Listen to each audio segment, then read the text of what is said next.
자, 우리 인사하겠습니다. 은혜 받읍시다. 하나님의 은혜가 우리 가운데 충만하게 되기를 주의 이름으로 축복합니다.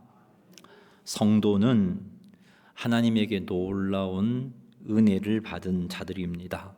즉 허물과 죄로 죽었던 자들이 하나님의 은혜로 죄 사함을 받아 죽음에서 살아난 자가 성도입니다. 이런 은혜가 우리에게 주어지기까지 우리 하나님께서 엄청난 희생을 치르셨습니다. 성부 하나님께서 치르신 희생은 하나밖에 없는 아들을 십자가의 죽음의 자리로 내어주신 겁니다. 여러분, 이거 엄청난 일이에요.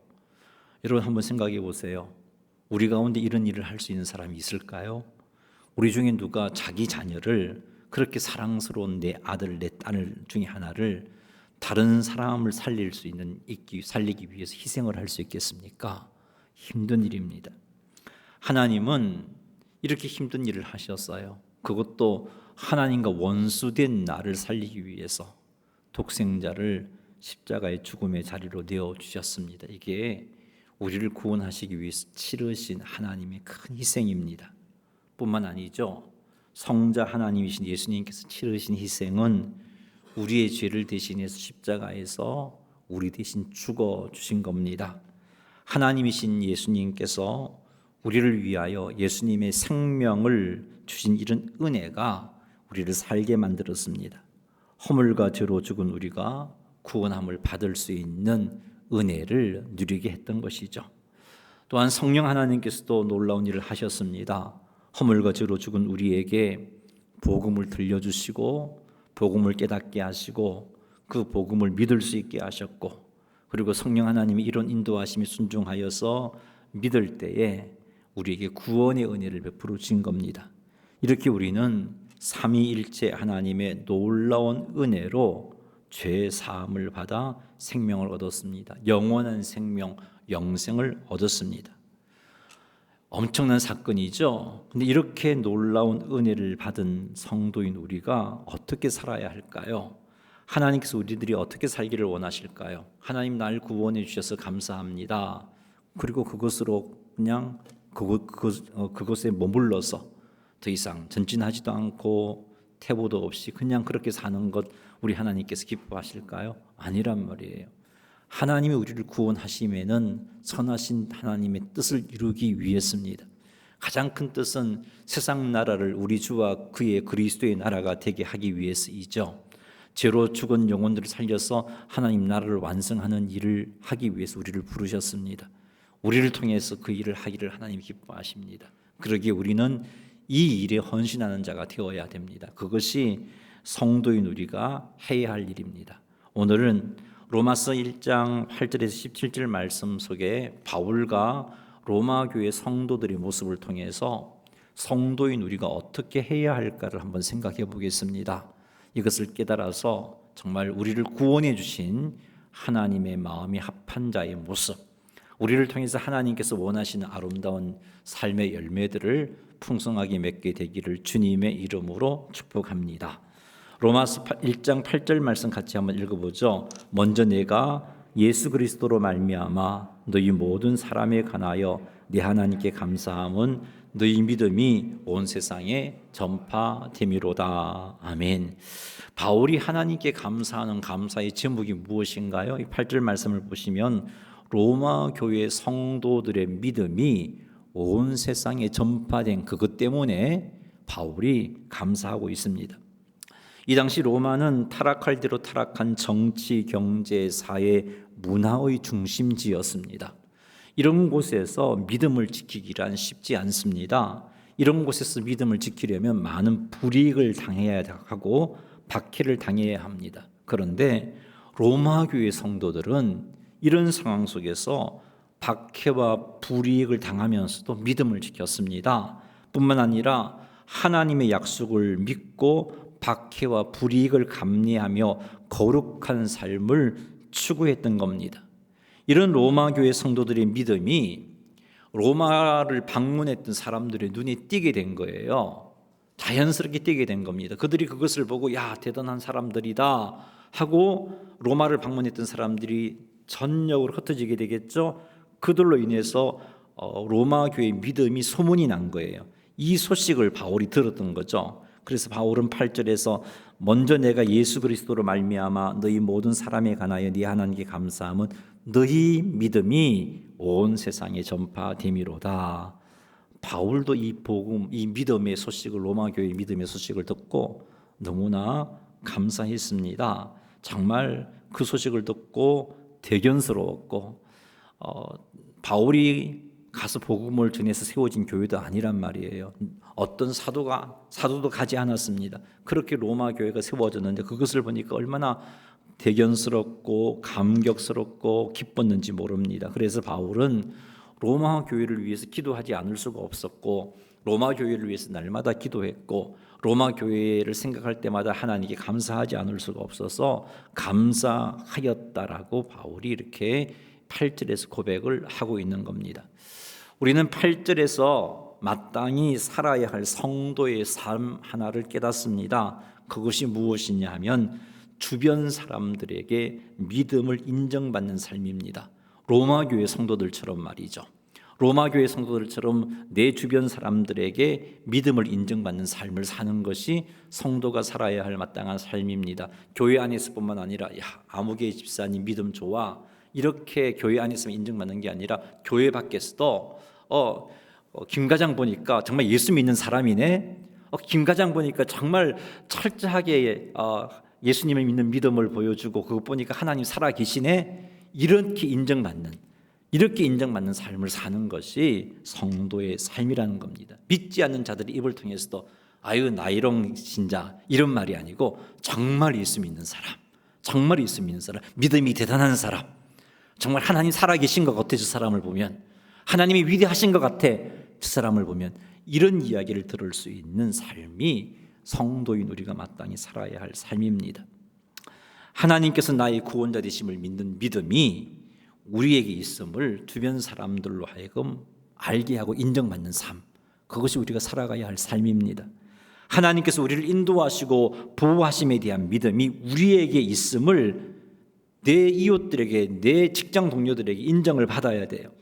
죄 사함을 받는 길이 예수님을 믿는 믿음 외에 없다는 것을 우리의 삶을 통해서 주변 사람들이 알고 믿도록 살아가야 되는 겁니다. 로마 교회 성도들은 이런 삶을 살았습니다. 박해를 감내하면서도 믿음을 지키는 삶을 통해서 하나님만이 이들의 구원자 되심을 믿는 믿음을 보여주었던 겁니다. 불이익을 당하면서도 믿음을 지키는 삶을 통해서 하나님께서 이들의 삶을 인도하시고 보호하고 계시다는 그런 믿음을 주변 사람들에게 보여주었던 겁니다. 조롱을 당하면서 믿음을 지키는 신실한 삶을 통해서 죄 사함을 받는 길이 예수님을 믿는 믿음 외에는 없다는 것을 로마 교회 성도들은 보여주었던 거예요. 이것이 그래서 여러 지역으로 로마 전역으로 소문이 났던 겁니다. 로마 교회의 믿음이 말이죠. 사랑하는 성도 여러분, 우리의 삶의 현장에서 주변 사람들에게 내가 예수님을 믿는 사람임을 분명하게 보여주는 그런 삶을 사시기를 바랍니다. 직장에서, 학교에서 주변 사람들에게 하나님께서 우리의 삶을 인도하시고 보호하고 계심을 분명히 내가 믿고 있음을 알게 하십시오. 그런 삶을 살아야 됩니다. 비록 우리의 행동 때문에 조롱을 당하고 손해를 보고 불이익을 당하고 박해를 당한다 할지라도 주저하지 말고 부끄러워하지 말고 죄 사함을 받는 길이 예수님 밖에 없다는 믿음을 내가 가지고 있고 그 믿음대로 살고 있음을 주변 사람들이 인정해 주는 그런 삶을 사시기 바랍니다. 이게 성도가 살아가야 할 삶입니다. 이런 삶을 살려면 인생의 역경 가운데 하나님을 의지함으로 평정심을 누리는 모습을 내 주변 사람들에게 보여주어야 합니다. 환난을 당하면서도 하나님을 의지함으로 낙심하지 않고 이겨내는 모습을 보여주어야 돼요. 정말 엄청난 위기를 당했는데도 불구하고 저 사람을 보니까 어떻게 저렇게 평안함을 누릴 수 있지 보니까 예수 믿는 사람이네. 예수 믿어서 저렇구나. 예수님이 도대체 어떤 분에게 저런 삶을 살고 있지 보니까 저 사람의 삶을 인도하시고 보호해 주시는 분이 예수님이야.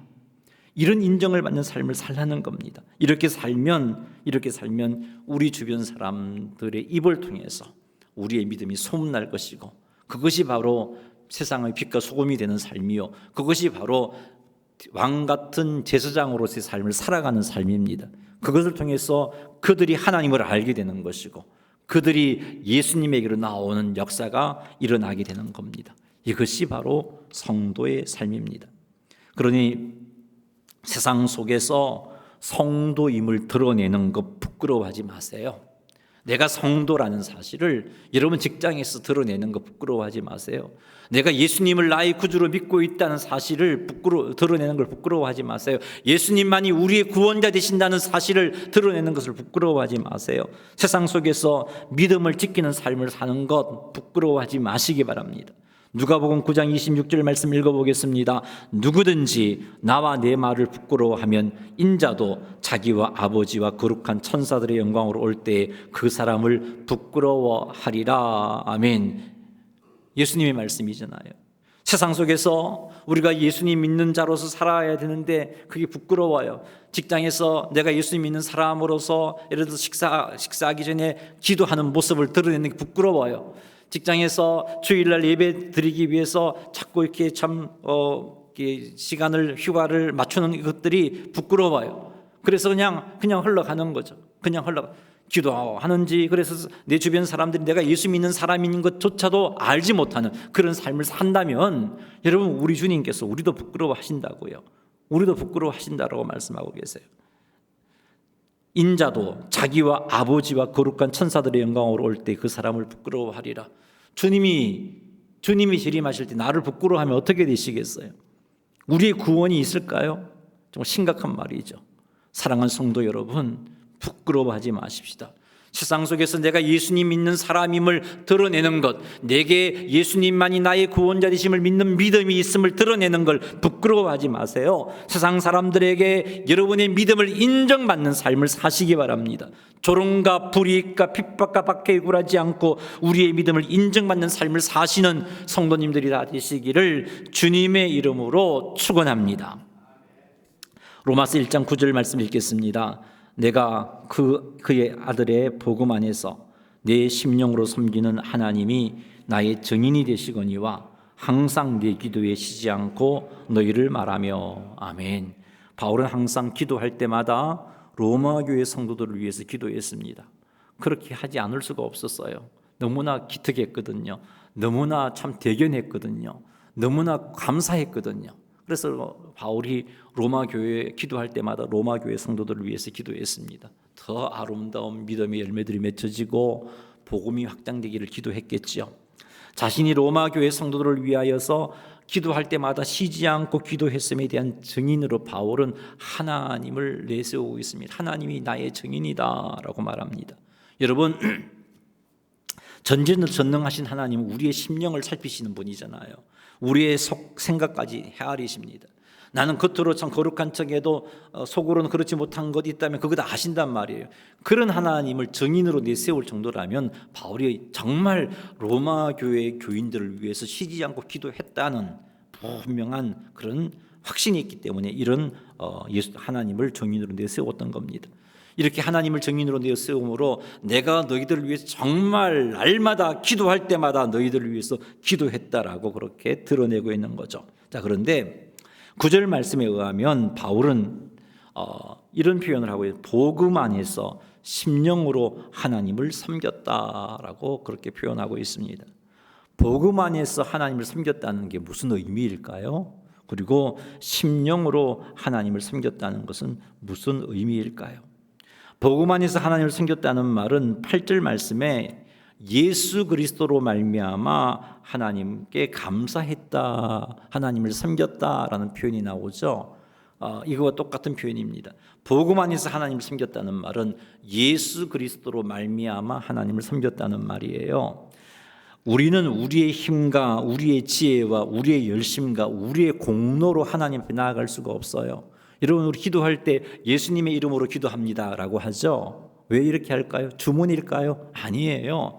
나는 자격 없어요. 하나님, 내가 하나님께 이것 해주세요, 저것 해주세요, 나의 기도를 들어달라고 할 그런 자격이 없어요. 그런 공로가 없어요. 그래서 내가 예수님의 공로를 의지하여 기도합니다라는 믿음의 고백이잖아요. 바울도 여러분 8절에 보면 하나님께 감사할 때 예수 그리스도를 통하여 말미암아 감사했다라고 말하고 있습니다. 감사조차도 여러분 우리의 공로로 할 수 있는 게 아니에요. 자, 그렇게 본다면 예배도 어떻게 해요? 예수 그리스도로 말미암아 드릴 수 있는 거예요. 하나님을 섬기는 섬김도 예수 그리스도로 말미암아 섬길 수 있는 거예요. 우리는 우리의 공로로 할 수 있는 게 아무것도 없습니다. 우리의 힘과 지혜로 해서도 안 돼요. 하나님께 감사드릴 때에도 예수님으로 말미암아, 예배드릴 때에도, 기도를 드릴 때에도, 하나님을 섬길 때에도 항상 예수 그리스도로 말미암아. 그 말은 예수 그리스도를 의지해야 된다는 겁니다. 여기서 깨닫게 되는 성도의 삶의 방법, 그것은 예수 그리스도를 의지하는 겁니다. 우리가 무엇을 하든지 겸손히 예수님을 의지하며 살아가야 합니다. 직장 생활도 예수님을 의지하면서 하셔야 돼요. 이건 내가 경험이 많으니까 내가 할 수 있는 이런 자세가 아니고, 하나님 오늘도 지켜주시고 지혜롭게 내게 맡겨진 사명 잘 감당할 수 있도록 도와주세요. 이런 자세를 하나님이 기뻐하신다고요. 이런 자세가 성도의 삶이라고요. 내가 잘할 수 있고 지혜도 있고 경험도 많고 해서 기도하지 않고 그냥 내 힘으로 한다면 우리 하나님이, 우리와 함께 하신 하나님이 그냥 뒷짐만 지고 지켜보시겠죠. 안 기뻐하신단 말이에요. 성도의 삶이 아니란 말이에요. 성도의 삶은 무엇을 하든지 예수 그리스도로 말미암아 행하는 것이 성도의 삶입니다. 말씀을 읽고 묵상하는 것도 내 지혜로 할 수 있는 게 아니에요. 하나님 지혜 주시고 말씀을 읽고 깨닫게 해주시고 내게 주시는 하나님의 음성을 들을 수 있도록 도와주세요. 이런 자세가 있어야 됩니다. 사명을 감당할 때도 마찬가지입니다. 직분을 감당할 때도 마찬가지예요. 하나님, 나는 이 사명과 이 직분을 감당할 능력이 없음을 나는 알고 있어요. 나는 부족해요. 나를 도와주세요. 예수님을 의지함으로 감당할 수 있게 해주세요. 이런 자세가 필요합니다. 우리의 부족함과 연약함을 인정하고 예수님의 도우심으로 거룩한 삶을 살아야 돼요. 예수님을 의지하여 믿음을 지켜야 돼요. 예수님을 의지하여 사명을 감당해야 돼요. 사랑하는 성도 여러분, 철저히 예수님을 의지하시기 바랍니다. 무엇을 하든지 간에 예수님을 의지하시기 바랍니다. 이것이 성도가 살아가는 방법입니다. 또 하나는 심령으로 하나님을 섬긴다는 말이 무슨 말일까? 이 말을 통해서 우리 성도의 삶의 방법을 하나 깨닫습니다. 심령으로 하나님을 섬긴다는 말은 나의 지성과 감성과 의지를 다하여 나의 전 인격으로 하나님을 섬긴다는 거예요. 때때로 여러분 주의 일을 할 때 이럴 때가 있잖아요. 내 마음은, 내 감정은 하기 싫어요. 그런데 어쩔 수 없이 하는 섬김, 이것도 하나님이 안 기뻐하신다고요. 그리고 하나님의 뜻과 하나님의 말씀은 헤아리지 않고 내 뜻 가지고 하나님을, 내 감정을 쫓아서 하나님을 섬기는 것, 이것도 안 기뻐하세요. 하나님께서 원하시는 것은요, 우리의 지성으로 하나님의 뜻을 구하고 우리의 감정을 다하고 우리의 의지를 다 동원해서 하나님을 섬기는 모습을 원하십니다. 지성으로, 감성으로, 의지를 통합적으로 사용해서 하나님 섬기기를 원합니다. 지성이 따라주지 않는 섬김은 감성에 치우치게 될 것입니다. 하나님의 말씀의 가르침을 따르지 않고 네 안에 일어나는 감정만을 따라 하나님을 섬기다 보면 잘못될 수가 있어요. 감성이 따라주지 않는 하나님을 섬기는 섬김은 의무감으로 섬기는 섬김으로 전락해버릴 수 있습니다. 감사의 마음도 없어요. 감격의 마음도 없어요. 억지로 섬기게 되어버립니다. 의지가 따라주지 않는 섬김은 늘 마음은, 생각은 섬기는데 섬김의 삶이 따라주지 않게 되는 것이죠. 그러므로 성도들은요, 여기서 이것이 이제 성도가 기억하고 따라가야 할 성도의 삶인데, 우리의 전부를 다 사용해서 하나님을 섬겨야 돼요. 나의 감성, 의지, 지성을 다 동원해서 하나님을 섬겨야 돼요. 하나님의 말씀의 가르침을 따라 감사와 감격의 마음으로, 우리의 의지의 결단으로 하나님을 섬겨야 돼요. 우리의 전 인격으로 하나님을 섬겨야 돼요. 사랑하는 성도 여러분, 복음 안에서 우리의 심령으로 하나님을 섬기시는 성도님들이 다 되시기를 주의 이름으로 축복합니다. 이것이 성도의 삶입니다. 로마서 1장 10절 말씀 읽어보겠습니다. 어떻게 하든지 이제 하나님의 뜻 안에서 너희에게로 나아갈 좋은 길 얻기를 구하노라. 아멘. 바울은 어떻게 하든지 로마 교회 성도들에게 나아갈 좋은 길 얻기를 구했습니다. 바울이 이렇게 로마 교회로 가기를 간절히 원했던 이유가 있어요. 이유가 오늘 본문에 보면 세 가지 이유를 살필 수 있는데, 11절에서 그 한 가지 이유가 언급되고 있습니다. 11절 읽어보겠습니다. 내가 너희 보기를 간절히 원하는 것은 어떤 신령한 은사를 너희에게 나누어 주어 너희를 견고하게 하려 함이니. 아멘. 바울이 로마에 있는 교회로 가기를 간절히 원했던 이유, 어떤 신령한 은사를 로마 교회 성도들과 나누어서 그들로 하여금 견고하게 세우고 싶었기 때문입니다. 바울이 말하는 신령한 은사는 고린도전서에 잘 나와 있죠. 고린도전서 12장 8절에서 11절 말씀까지 우리 좀 길지만 한번 읽어보겠습니다. 어떤 사람에게는 성령으로 말미암아 지혜의 말씀을, 어떤 사람에게는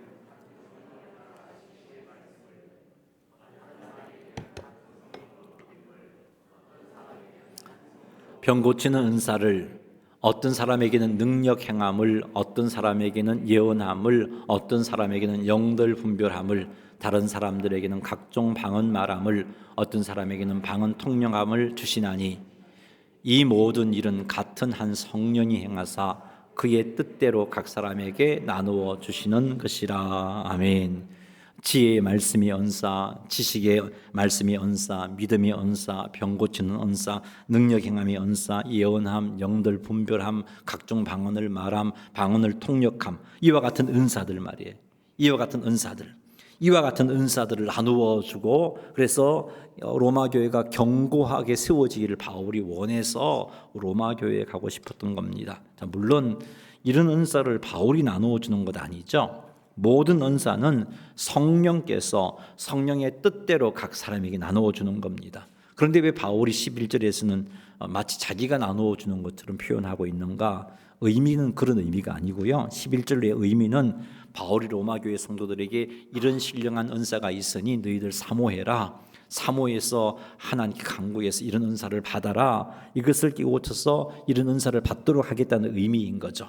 성령님이 당신의 뜻대로 각 사람에게 그렇게 은사를 주시면은 로마 교회는 그만큼 견고해지기 때문에 그렇습니다. 사랑하는 성도 여러분, 은사 사모하세요. 나는 예수 믿는 것으로 만족할래요. 그렇게 살면 늘 그렇게 살 수밖에 없습니다. 은사를 사모하세요. 고린도전서에 나타난 이런 은사들을 사모하세요. 하나님, 내게도 이런 은사가 나타나기를 원합니다. 은사는요, 우리를 견고하게 만들어줍니다.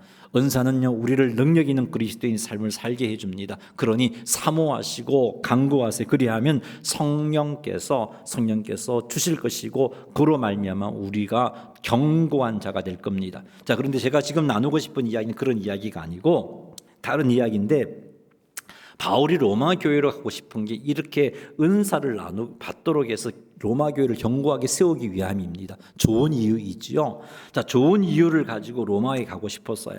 그래서 어떻게 하든지 로마 교회에 가려고 여러 가지 방법을 다 찾았습니다. 그런데 우리가 여기서 주목해서 봐야 할 것이 있는데, 이렇게 좋은 목적을 이루기 위해서 로마로 가려고 했던 바울이 자기 생각, 자기 계산, 자기 판단을 따르지 않았다는 겁니다. 그럼 어떻게 했는가? 10절 말씀 한번 읽어보겠습니다. 어떻게 하든지 이제 하나님의 뜻 안에서 너희에게로 나아갈 좋은 길 얻기를 구하노라. 하나님의 뜻 안에서 10절 말씀을 보면 바울은 하나님의 뜻 안에서 로마에 있는 교회로 나아갈 좋은 길을 구했다라고 말하고 있습니다. 자기 생각, 자기 계산, 자기 판단, 자기 뜻이 아니라 하나님의 뜻 안에서 로마로 갈 좋은 길을 바울은 찾고자 했던 거죠. 아무리 로마로 가는 것이 선한 목적이라 할지라도 바울이 하나님의 뜻과 상관없이 자기 방법과 자기 계산을 따라서 로마로 갔다면 그건 하나님께서 기뻐하시는 성도의 삶을 살지 못했을 겁니다. 여러분, 우리는 야곱을 잘 알고 있습니다. 하나님께서 야곱에게 약속해 주셨어요. 복을 주시겠다라고. 이 하나님의 뜻입니다. 그런데 아버지가 형 에서에게 축복하려고 하네요. 그때 야곱은 어떻게 했어야 했을까요? 하나님의 뜻을 구했어야 했습니다. 그런데 야곱은 어떻게 하죠? 하나님 뜻 구하지 않고 어머니와 상의해서 인간적인 방법으로 그 복을 지켜내잖아요. 물론 복을 받습니다마는 야곱의 삶이 참 어려웠어요. 하나님께서 기뻐하지 않는 삶을 산 대가가 지독했어요. 그의 어머니는 자기 아들 야곱을 다시는 보지 못하고 죽게 되는 거고, 야곱은 한평생 그렇게 참 수십 년 동안 외삼촌 집에서 고생해야 했었지요. 여러분, 이것을 보더라도 우리는 하나님의 뜻 안에서 하나님의 뜻을 이루는 게 가장 선한 것임을 깨닫습니다. 여기서 우리는 성도가 어떻게 살아야 하는가 하는 그 방법을 발견하는데 다름이 아니라 하나님의 뜻 안에서 행하는 겁니다. 그것이 성도가 살아가야 할 삶의 모습입니다. 하나님의 뜻을 따라 결정을 하시고 하나님의 뜻을 따라 섬기시고 하나님의 뜻을 따라 사명을 감당하는 것이 바로 성도가 살아가야 할 삶의 방식입니다. 사랑하는 성도 여러분, 하나님의 뜻을 따라 행하시기 바랍니다. 뜻을 따라 섬기시고 사명 감당하시기를 주님의 이름으로 축복합니다. 자, 그런데 하나님의 뜻을 따라 행하고자 한다면 우리가 하나님의 뜻을 알아야 됩니다. 어떤 일을 결정할 때 기도해서 하나님 뜻을 한번 알아봐. 우리는 그렇게 쉽게 말하는데 잘 몰라요. 그래서 기도는 해보긴 하지만 결국은 자기 뜻대로 행할 경우가 굉장히 많습니다. 그런데 하나님의 뜻을 알기 위해서 애써야 돼요. 오늘 이 시간에는 우리가 하나님의 뜻을 아는 방법을 좀 나누는 시간이 부족해서 오늘 밤 예배 때 제가 이 부분에 대해서 설교를 할 겁니다. 하나님의 뜻을 알아가는 방법에 대해서 설교할 건데 그때 들으셔서 여러분들이 삶 가운데 주의 뜻을 분별해내고 주의 뜻을 쫓아서 사명도 감당하고 주의 뜻을 쫓아서 하루하루를 살아가시는, 그래서 멋진 성도의 삶을 살아가시는 성도님들 되시기를 주님의 이름으로 축복합니다. 로마서 1장 13절 읽어보겠습니다. 형제들아, 내가 여러 번 너희에게 가고자 한 것을 너희가 모르기를 원하지 아니하노니 이는 너희 중에서도 다른 이방인 중에서와 같이 열매를 맺게 하려 함이로되 지금까지 길이 막혔도다. 아멘. 13절에서 바울이 로마로 가고자 했던 두 번째 이유가 언급되고 있습니다. 바울이 로마에 가고자 했던 두 번째 이유는 다른 이방인 교회들과 마찬가지로 로마 교회도 열매 맺기를 원했기 때문입니다. 열매 맺게 하고 싶어서. 여러분, 이건 바울의 원함, 바울만의 원함이 아니죠. 왜 바울이 로마 교회 성도들로 하여금 열매 맺기를 원했을까요? 예수님의 뜻이기 때문에 그래요. 우리 몇 주 전에 포도나무 비유를 통해서 비웠잖아요.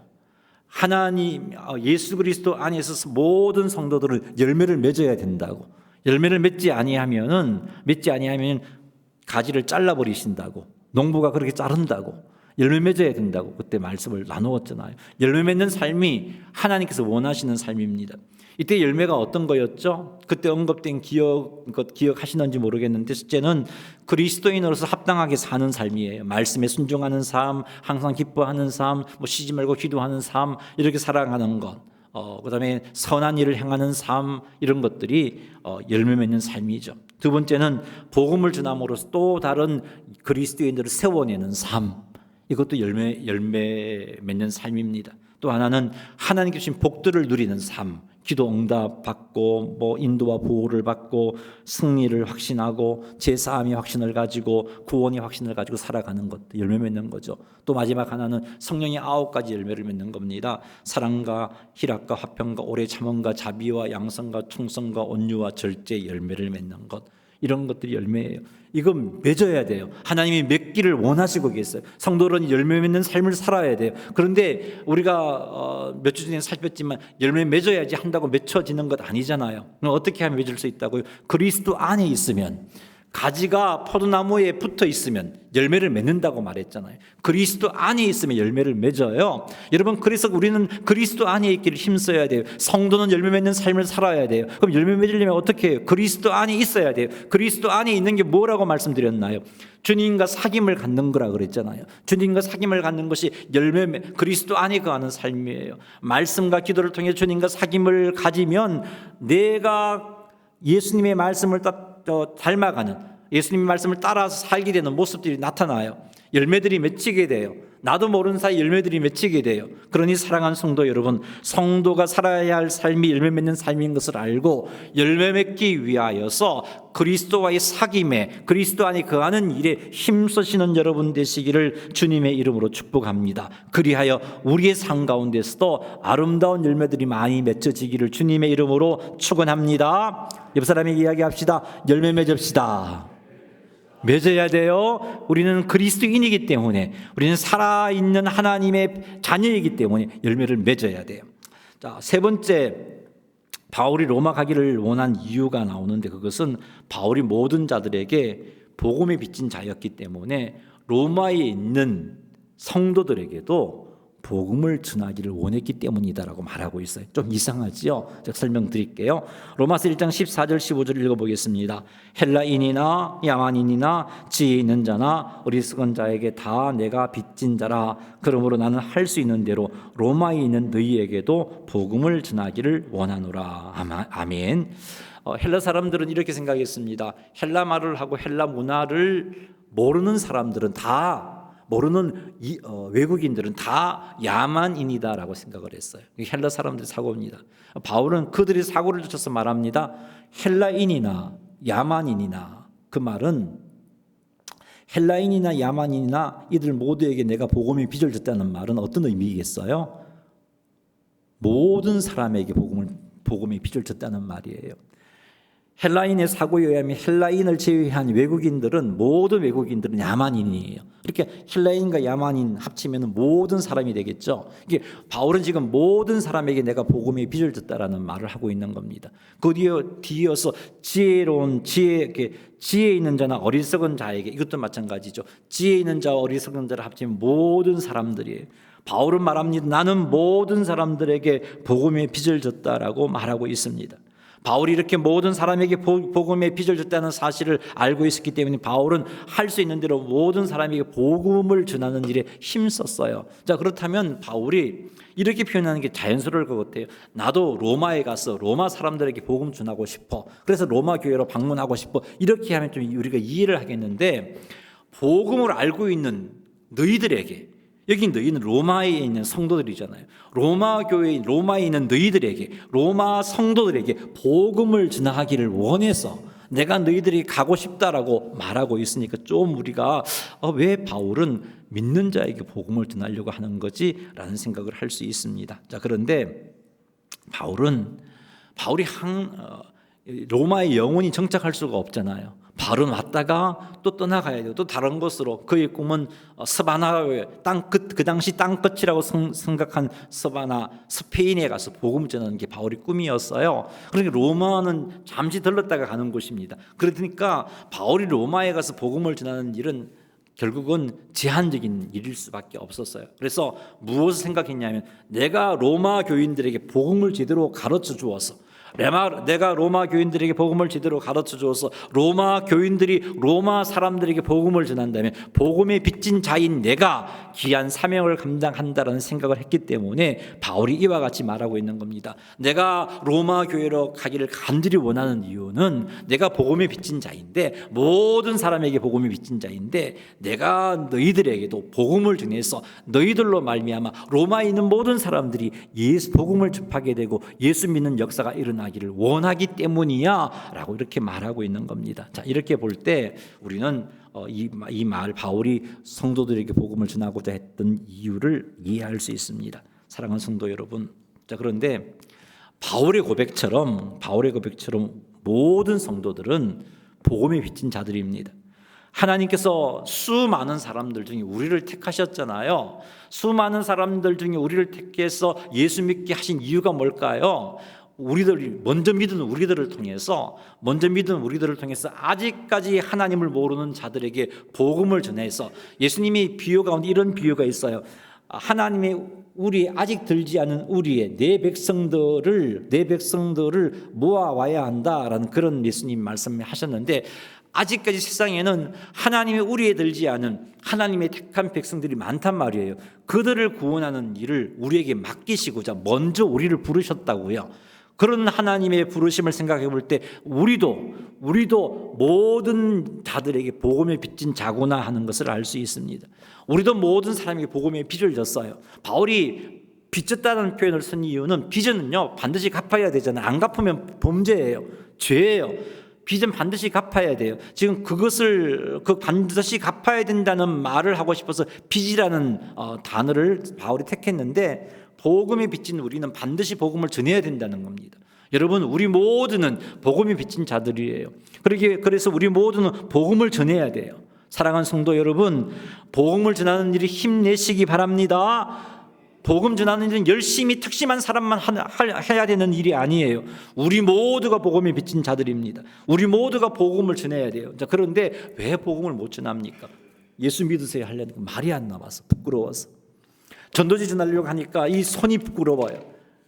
내 직장 동료에게 예수 믿자고 말하기가 그게 부끄러워요. 그래서 우리가 못 전하고 있는 것 아니겠습니까? 복음을 전하지 못하는 이유는 복음을 부끄러워하고 있기 때문에 그래요. 왜 복음을 부끄러워합니까? 복음의 가치를 모르기 때문입니다. 복음의 가치를 모르기 때문에 그래요. 복음이 얼마나 중요한 것인지 모르기 때문에. 바울은 복음의 가치를 알았습니다. 그래서 복음을 부끄러워하지 않는다라고 말했어요. 로마서 1장 16절 읽어보겠습니다. 내가 복음을 부끄러워하지 아니하노니 이 복음은 모든 믿는 자에게 구원을 주시는 하나님의 능력이 됨이라. 먼저는 유대인에게요 그리고 헬라인에게로다. 아멘. 바울은 복음을 부끄러워하지 않는다고 말합니다. 그 이유가 16절에 나와 있죠. 왜 복음을 부끄러워하지 않느냐? 이 복음은 모든 믿는 자에게 구원을 주시는 하나님의 능력이 됨이라. 그래서 내가 복음을 부끄러워하지 않는다는 말입니다. 이 복음이 선포되면 죄로 죽었던 자들이 살게 되는 하나님의 능력이기 때문에, 이 복음은 하나님을 몰라서 영벌을 향하여 달려가고 있는 그들을 하나님의 백성으로 건져내는 하나님의 능력이기 때문에 내가 복음을 부끄러워하지 않는다는 거예요. 생명을 살리는 하나님의 능력이기 때문에 그들이 알아주든 몰라주든, 몰라서 내게 조롱을 하고 몰라서 나를 핍박하고 몰라서 나를 힘들게 할지라도 나는 복음의 가치를 알고 있잖아요. 이 복음이 이들에게 제대로 전해지기만 한다면 이들이 사니까 그 복음의 가치를 아는 바울은 복음을 부끄러워하지 않는다라고 말하고 있는 겁니다. 17절 말씀도 한번 읽어보겠습니다. 복음에는 하나님의 의가 나타나서 믿음으로 믿음에 이르게 하나니 기록된 바 오직 의인은 믿음으로 말미암아 살리라 함과 같으니라. 아멘. 우리 그 개역 개정에는 표시가 나지 않는데 원어 성경을 보면은 가르라는 접속사를 쓰고 있습니다. 왜냐하면 복음에는 하나님의 의가 나타나서 믿음으로 믿음에 이르게 하기 때문이다라고 밝히고 있어요. 무슨 말이냐면 내가 왜 복음을 부끄러워하지 않느냐? 왜냐하면 복음에는 하나님의 의가 나타나서 믿음으로 믿음에 이르게 하기 때문이다라고 말하고 있는 거죠. 자, 여기 하나님의 의가 복음이 나타나고 있다고 바울이 말하고 있습니다. 그런데 여기서 말하는 하나님의 의는 하나님의 공의를 의미하지 않아요. 여기서 말하는 하나님의 의는 복음에 하나님의 의가 나타났다고 했는데 그 하나님의 의는 어떤 거냐면은 죄로 죽었던 사람들이 살 수 있는 길, 하나님과 사람이 화목되어질 수 있는 길, 그것을 의미합니다. 복음에는요 죄로 죽었던 자들이 살 수 있는 길이 있어요.